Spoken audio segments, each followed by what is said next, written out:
Trish here with Divine Journey Yoga. Today we're going to practice 12 poses to build bones from chapter 9 of Dr. Lauren Fishman's book, Yoga for Osteoporosis. These are the poses at the level that we call osteopenia. This is my favorite level, it's the most doable. And so for me, we are going to use our chair a little bit. We're definitely going to use a strap, maybe a block. Let's go ahead and get started by lying back.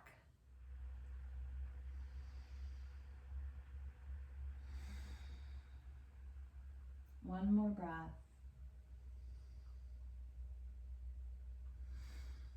Wiggling the fingers and toes, starting to bend the knees and the elbows. Make sure those beautiful little joints have a little bit of fluid in them by just moving them around. Motion is lotion, they say. So come on back to center. Let's lift the knees, give ourselves a little squeeze.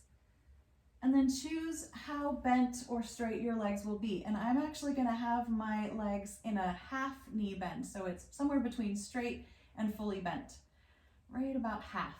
Hands spread out nice and wide. You can also, of course, use your hands behind your legs if that helps to support you. But I love to have that solid foundation. Take a breath in the middle and start to rock over onto one hip, pausing to hold for 2 or 3 breaths here.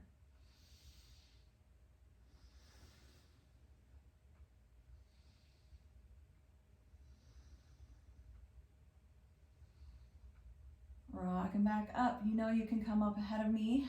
Take a moment in the middle. Feel free to bend the knees and roll the hips again.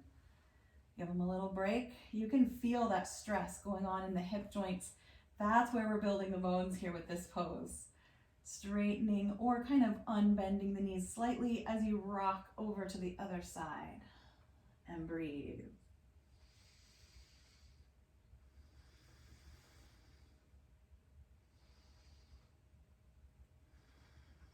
That hip wants to cramp up on me. Come back to center, rock side to side. We're moving toward bridge pose. Rocking those knees, hips, feet about hips width apart. Arms come down beside us. Palms nice and flat. And then I'm gonna bend my elbows and come into my robot arms.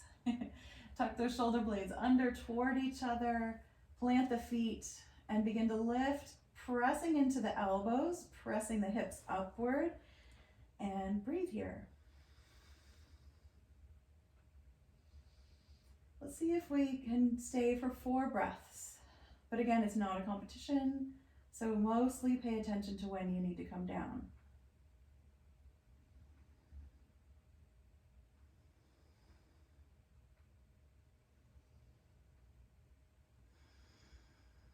The hips touch the floor, the knees can rock and then draw into the chest, wiggling the ankles a little bit, checking in with our low back. Let's roll over onto our side.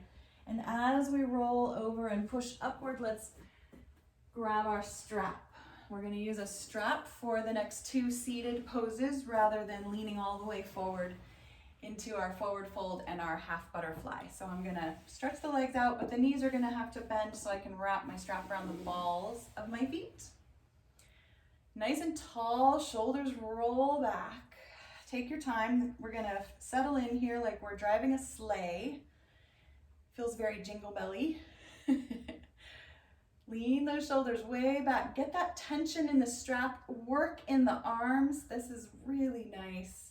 That's why I really love this middle level of the poses. It just feels like I'm really doing the work without doing any straining at all. We're just gonna take a few more breaths. And I am starting to lean forward, but not much. As I lean forward, I can feel the backs of my legs, the back low side of my back. Good.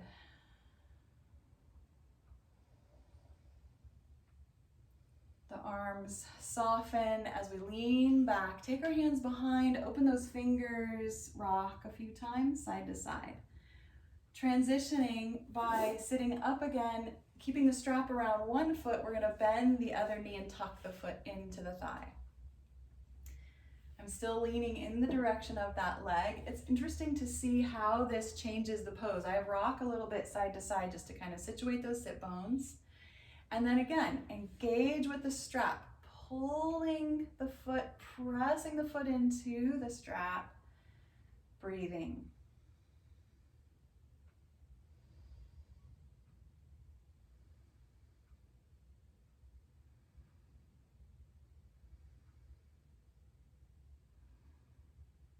Soft, letting go, leaning back. I'm gonna take the strap off as I lean back and let the feet brush each other in the middle, transitioning into the other side. Probably need to bend the knee to wrap the strap around this leg, straightening it out.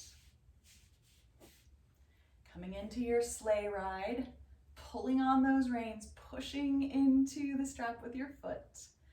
Beautiful muscles up the back, leaning forward.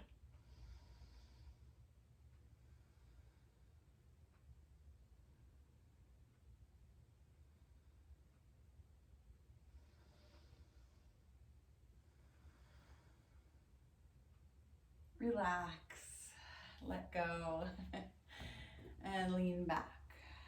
Rock those hips, bend the knees, and slowly roll onto your belly. You might take a table pose in the middle if you want to, but you don't have to. Rolling onto the belly, placing the hands right beside the chest. Elbows are tucked in and back, shoulders rolling up and down the spine, up and down, just mostly down. Nose pointing toward the floor. We're gonna do a low cobra here. So I'm gonna push into the mat just a little bit. Lift my chest slightly off the floor. Look just at the top of the mat, lengthen the neck. Maybe if it feels better, look straight down and breathe. The legs are slightly engaged, toenails touching the floor with a little bit of energy.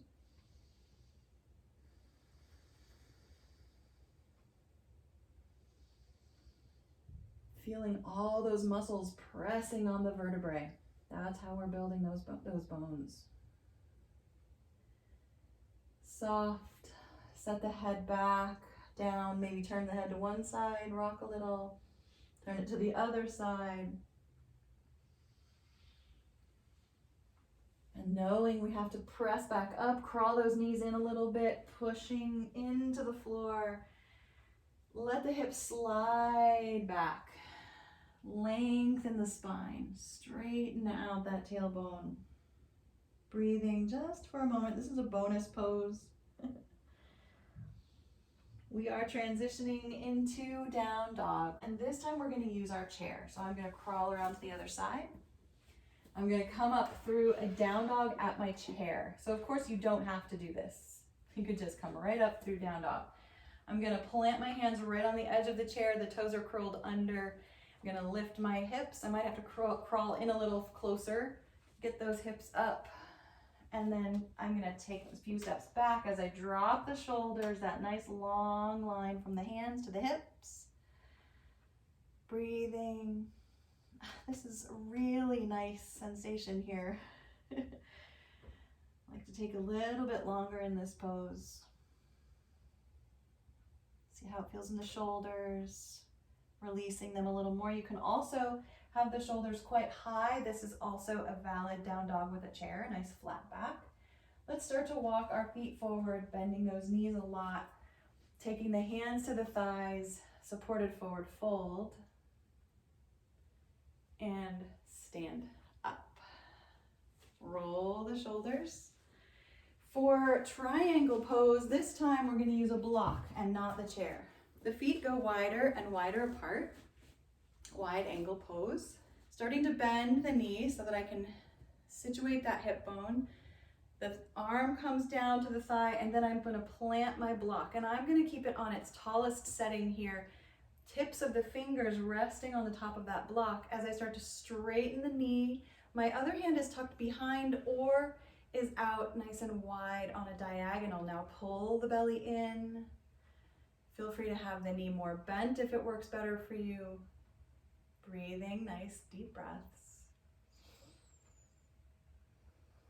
So you can feel all that work around the core.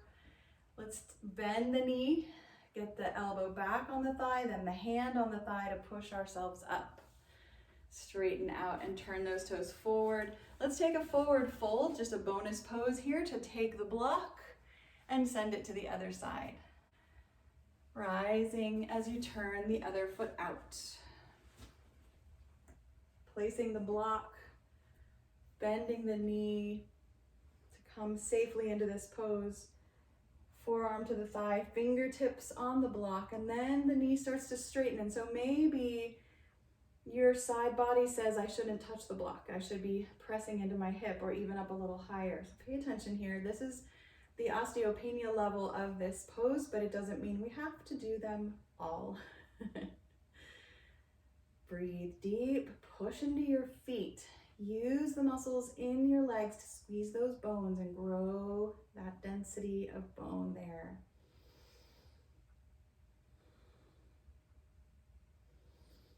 To come out, we bend the knee first. Lower the arm, press ourselves up.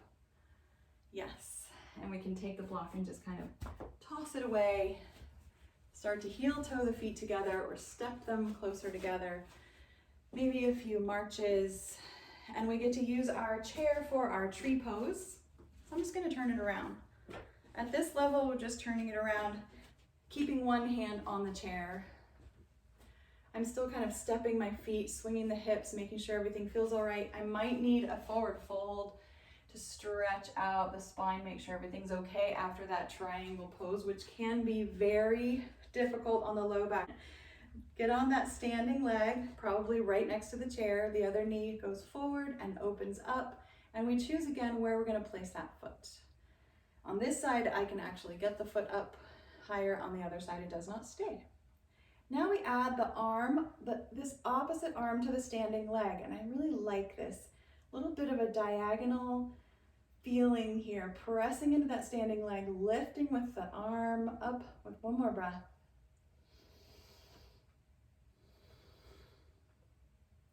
Float the hand down, step the foot down, swing those hips. I'm just going to swing my chair around to the other side. You can always just turn around. Make sure everything feels stable as you settle into your other side. You can bring the sole of the foot to the leg, press down and lift up. Add that arm when you're ready. Let's take 3 deep breaths here. Use that core, press it in and up.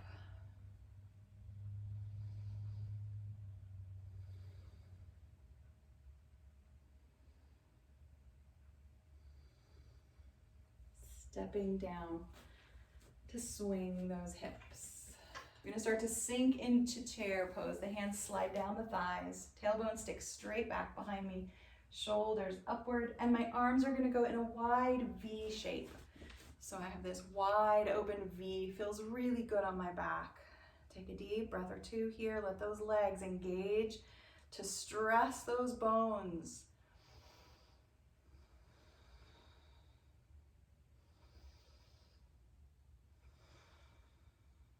Straighten the legs, stand up.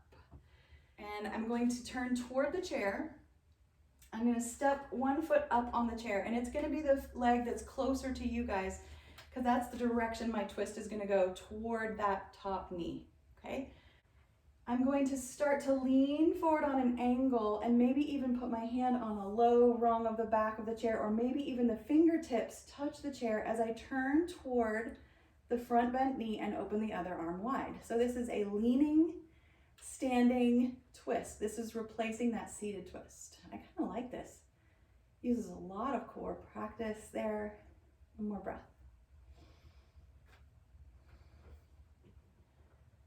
Stand up, step that foot down. I'm going to swing my chair around. You can simply step your other foot up. Nice and tall. We always want the hips right over that foot that's on the floor. Nice 90 degree on the front knee there. Start to lean on a diagonal. The spine is so straight and long. The hand opposite the front leg comes to the chair and the other arm goes out. So we have this diagonal opening, twisting, press into those feet and breathe. You can also hold on. You can have this hand down. It's all good.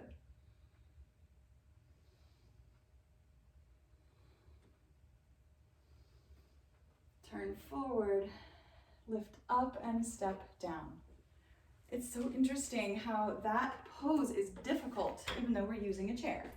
Okay, for our wheel variation here, what I'm going to do is come down to table pose first. So I'm going to sink forward, step my hands down, drop my knees, and walk my feet right up under the chair, maybe to about the middle of the chair. Maybe take a cat-cow, being really kind to our backs. Walking the hands in toward the knees, coming up onto a high kneel. Now you don't have to do this kneeling, you could do it standing. I'm gonna take my hands to the chair, wrap my hands right around the front of the chair, squeeze my shoulders together, lift my heart, and press my hips forward, camel at a chair, or kneeling wheel, all right? Let's just breathe.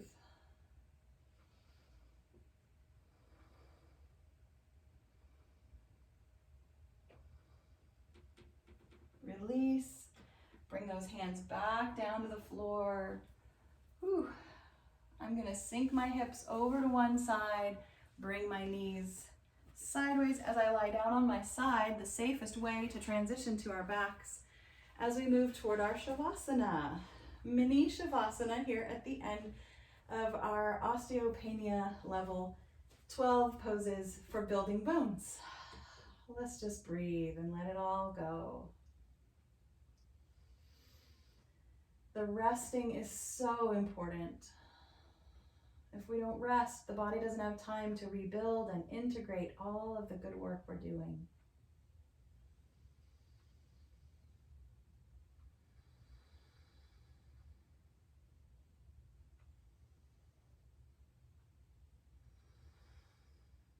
Maybe 2 or 3 more slow, deep breaths.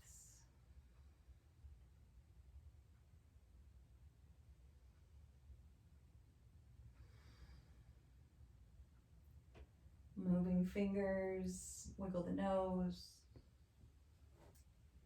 Bending the knees, rocking them a little bit side to side, opening and closing the hands. Rolling over and pushing up to end this short, sweet practice with our hands together at our heart. May these poses do our bones good. Namaste.